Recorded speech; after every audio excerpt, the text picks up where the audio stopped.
নমস্কার, your internet school চ্যানেলে তোমাদের সকলকে স্বাগত। তো আজকে আমরা তোমাদের ক্লাস 8 এর ভূগোল বিষয়ের রায় ও মার্টিন কোশ্চেন ব্যাংক অনুসারে মডেল সেট 7 যেটা আছে প্রথম পর্যায়ক্রমিক মূল্যায়নে তার প্রশ্নগুলোর সমাধান করব। তো দেরি না করে চলো ভিডিওটা শুরু করা যাক। প্রথমে আছে একে সঠিক উত্তরটি নির্বাচন করে লেখো।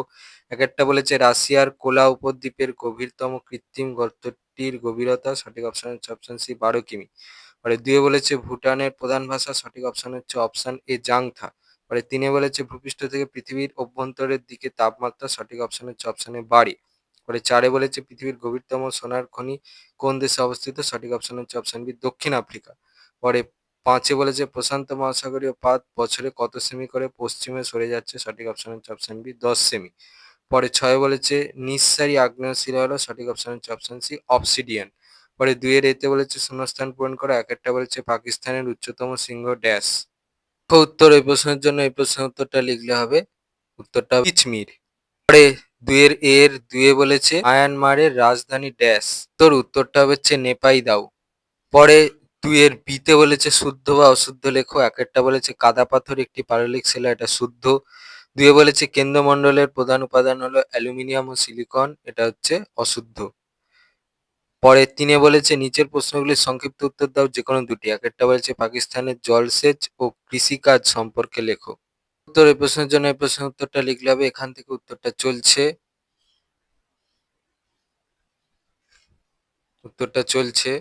এই পর্যন্ত লিখবে। 3 বলেছে টিকা লেখো অ্যাসথেনোস্ফিয়ার। উত্তর এখান থেকে উত্তরটা চলছে, এই পর্যন্ত লিখবে। ছবিটা দেখাচ্ছি, এই ছবিটা আঁকবে। এবারে এই ছবিটাতে হচ্ছে অ্যাসথেনোস্ফিয়ার কোথায় সেটা তোমাদের চিহ্নিত করে দেখাতে হবে। এইখানেতে আছে, ঠিক আছে? এটাই মেন তোমাদের দেখাতে হবে। বাকিগুলো তোমরা চিহ্নিতকরণ চাইলে করতে পারো, না চাইলে না করতে পারো। আর ছবিটা কিন্তু সব পেন্সিলে আঁকবে, চিহ্নিতকরণগুলো সব ঠিকঠাক করে করবে। পরে 3 বলেছে ভুটান থেকে ভারতের আমদানিকৃত দ্রব্যগুলির নাম লেখো। এই প্রশ্নের জন্য এই প্রশ্নের থেকে উত্তরটা লিখতে হবে, এখান থেকে এই পর্যন্ত লিখবে। পরে 4 বলেছে নিচের প্রশ্নগুলির সংক্ষিপ্ত ব্যাখ্যামূলক উত্তর দাও যে কোনো দুটি। একটা বলেছে অপসারী ও অভিসারী পাত সীমানার মধ্যে পার্থক্য লেখো। এই প্রশ্নের জন্য এই প্রশ্নটা থেকে উত্তরটা লিখতে হবে। অপসারী আগে বলেছে, তারপরে অভিসারী বলেছে, তাহলে আগে এটা লিখবে, তারপরে এইটা এরকম করে লিখতে হবে। যেহেতু তোমাদের প্রশ্নটা নাম্বারের, সেই জন্য তোমরা এখান থেকে তোমাদের নিজেদের পছন্দ মতো যে কোনো 3টে পয়েন্ট লিখতে পারো, কারো মনে হলে 4টে পয়েন্ট লিখতে পারো।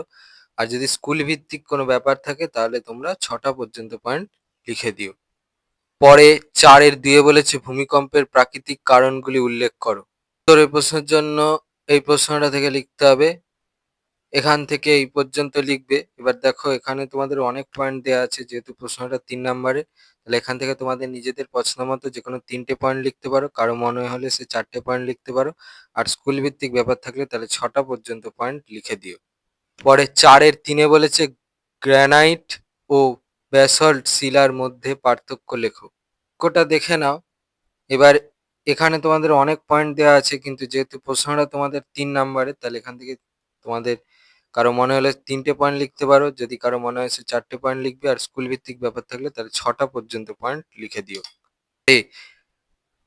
5 বলেছে নিচের প্রশ্নগুলির উত্তর দাও যে কোনো দুটি। একটা বলেছে চিত্রের সাহায্যে শিলাচক্রের বিবরণ দাও। মোহস্কেল কি? কার্স্ট ভূমিরূপ কাকে বলে? প্রশ্নের প্রথম ভাগের প্রশ্নের উত্তরটা দেখাচ্ছি। প্রথম ভাগের প্রশ্নের জন্য দেখো এই প্রশ্নটা থেকে উত্তরটা লিখতে হবে, এখান থেকে উত্তরটা চলছে, এই পর্যন্ত লিখবে। আর এই ছবিটা আঁকতে হবে, এই ছবিটা কিন্তু পেন্সিলে আঁকবে। দ্বিতীয় ভাগের প্রশ্নের উত্তরটার জন্য দেখো এখান থেকে এই পর্যন্ত লিখবে। তৃতীয় ভাগের প্রশ্নের উত্তরটার জন্য দেখো এই প্রশ্নটা থেকে লিখতে হবে, এখান থেকে এই পর্যন্ত লিখবে। 5 বলেছে যান্ত্রিক উপায়ে গঠিত পাললিক শিলা কয় প্রকার এবং প্রত্যেক প্রকার শিলার বিবরণ দাও। শিলা থেকে মাটি সৃষ্টির প্রক্রিয়া আলোচনা কর। প্রথম ভাগের প্রশ্নের উত্তরটার জন্য দেখো এই প্রশ্নটা থেকে উত্তরটা লিখতে হবে, এখান থেকে এই পর্যন্ত লিখবে। দ্বিতীয় ভাগের প্রশ্নের উত্তরটার জন্য দেখো এই প্রশ্নের উত্তরটা লিখতে হবে, এখান থেকে উত্তরটা চলছে, এই পর্যন্ত লিখবে। পরে 5-এর 3-এ বলেছে গ্র্যানাইট শিলার রূপান্তরিত রূপটির নাম লেখো, আগ্নেয় শিলার বিশেষত্ব লেখো, উৎপত্তি অনুসারে আগ্নেয় শিলা কয় প্রকার ও প্রত্যেক প্রকার শিলার সংজ্ঞাসহ উদাহরণ দাও। শিলার রূপান্তরিত রূপটার নাম দেখে নাও। শিলার বিশেষত্বের জন্য তোমাদের এই প্রশ্নটা থেকে আগে উত্তরটা দেখিয়ে নিই। এখান থেকে উত্তরটা চলছে, এই পর্যন্ত দেয়া আছে, এখান থেকে যে কোনো একটা বৈশিষ্ট্য বা বিশেষত্ব তোমাদের লিখতে হবে। এর তৃতীয় ভাগের প্রশ্নের উত্তরটার জন্য দেখো, এই প্রশ্নটা থেকে তোমাদের উত্তরটা লিখতে হবে। এখান থেকে উত্তরটা চলছে, এই পর্যন্ত লিখবে। এই ছবিটা পারলে আঁকবে, না পারলে আঁকার দরকার নেই, যদি আঁকো তাহলে পেন্সিলে আঁকবে।